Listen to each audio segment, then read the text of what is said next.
Welcome to my channel trusted investor solutions. Mutual fund schemes అనేవి ప్రతి ఒక్క investor వారి లక్ష్యాలు సాధించడానికి డిజైన్ చేయబడ్డాయి. అసలు మ్యూచువల్ ఫండ్ స్కీమ్స్ ఎన్ని రకాలు, అవి ఎలా వర్గీకరించారు? మ్యూచువల్ ఫండ్ స్కీమ్స్ వర్గీకరణ ఎలా జరిగిందంటే based on organization structure, management of portfolio, investment objective, underlying portfolio, thematic or solution oriented funds, exchange traded funds, overseas funds, fund of funds. Scheme classification by organization structure. Open ended schemes, close ended schemes. Open ended schemes అనేవి శాశ్వతంగా ఉంటాయి మరియు అన్ని వ్యాపార రోజుల్లో NAV ఆధారంగా కొనుగోలు మరియు రిడమ్షన్ చేసేందుకు తెరిచినవి. అంటే మీరు ఎప్పుడైనా వాటిని కొనుగోలు చేయగలరు లేదా రిడమ్షన్ చేయగలరు. క్లోజ్ ఎండెడ్ స్కీమ్స్ అనేవి నిర్దిష్ట కాల ముగింపు తేదీతో ఉంటాయి. మొదటి ఆఫర్ సమయంలో వాటి యూనిట్లు విడుదల చేయబడతాయి మరియు సమాప్తికి మాత్రమే తిరిగి కొనుగోలు చేయబడతాయి. ఈ యూనిట్లు తప్పనిసరిగా స్టాక్ ఎక్స్చేంజ్లో జాబితా చేయబడతాయి కాబట్టి మీరు వాటిని ముగింపు తేదీ ముందు విక్రయించవచ్చు లేదా ట్రేడ్ చేయవచ్చు. Interval schemes.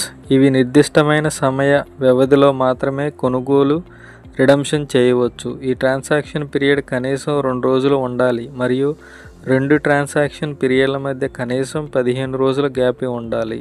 ఇవి కూడా తప్పనిసరిగా స్టాక్ ఎక్స్చేంజ్లో జాబితా చేయబడతాయి. ఈ 3 విధాల స్కీమ్స్ అంతరాయాన్ని వాటి కొనుగోలు, రీపర్చేస్ మరియు లిక్విడిటీ ఆధారంగా అర్థం చేసుకోవచ్చు. Next one, scheme classification by portfolio management. Active funds, passive funds.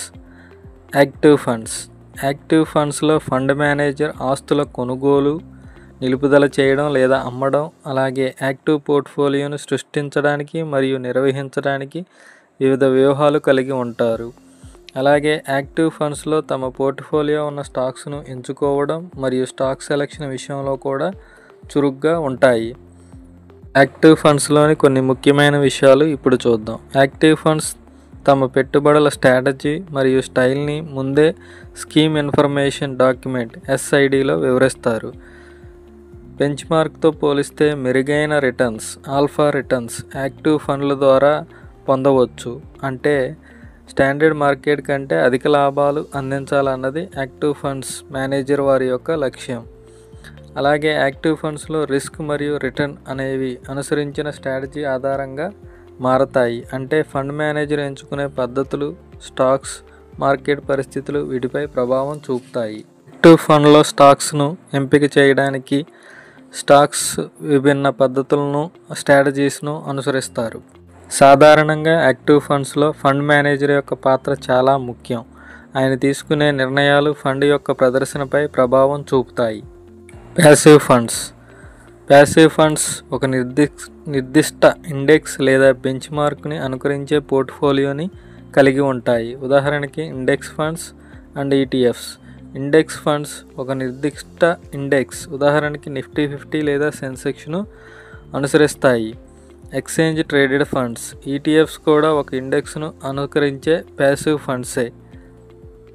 అయితే ప్యాసివ్ ఫండ్స్లో యాక్టివ్ మేనేజ్మెంట్ లేని కారణంగా స్టాక్స్ కొనుగోలు, నిలుపుదల, అమ్మకపు నిర్ణయాలు అనేవి బెంచ్ మార్క్ ఇండెక్స్ ద్వారా ప్రేరేపించబడతాయి.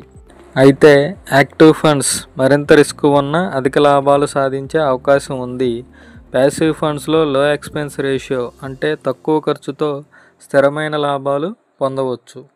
Next classification, portfolio objective or investment objective. Growth funds, income funds. Growth funds అనేవి మూలధన వృద్ధిని అందించడానికి రూపొందించిన పథకాలు. ఈ ఫండ్స్ ప్రధానంగా గ్రోత్ ఓరియంటెడ్ ఆస్తుల్లో పెట్టుబడులు చేస్తాయి, ముఖ్యంగా ఈక్విటీస్లో. స్టాక్ మార్కెట్ హిస్టరీ ప్రకారం ఈక్విటీని ఇతర ఆస్తుల మార్గాలతో పోల్చితే ఈక్విటీ దీర్ఘకాలంలో అంటే 20 నుంచి 30 సంవత్సరాలు కాలం పరిశీలిస్తే అత్యధిక లాభాలు అందించింది. అయితే గ్రోత్ ఫండ్స్ చిన్న కాలంలో అంటే 1 to 5 years పీరియడ్ కాలంలో లాభాల్లో మార్పులు వస్తూ ఉంటాయి. అందువల్ల గ్రోత్ ఫండ్స్ అనేవి తక్కువ సమయంలో అస్థిరతను కలిగి సామర్థ్యం ఉంటాయి. ఇన్కమ్ ఫండ్స్ యొక్క ఉద్దేశం పెట్టుబడిదారులకు నిరంతర మరియు స్థిరమైన ఆదాయాన్ని అందించడం.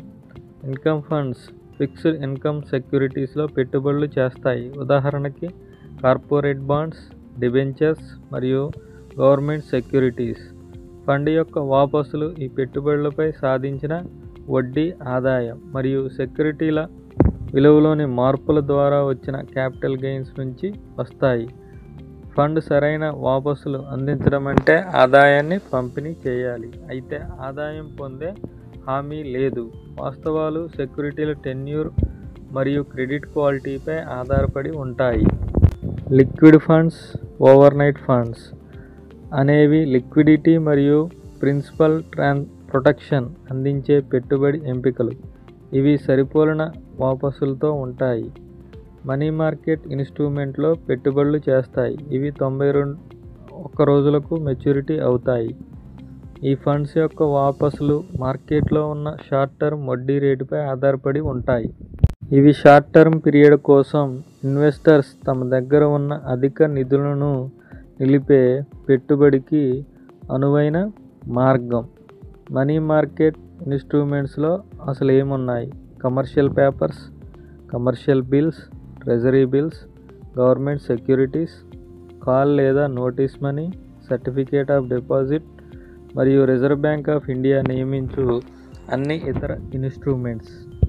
Next one, classification by investment portfolio.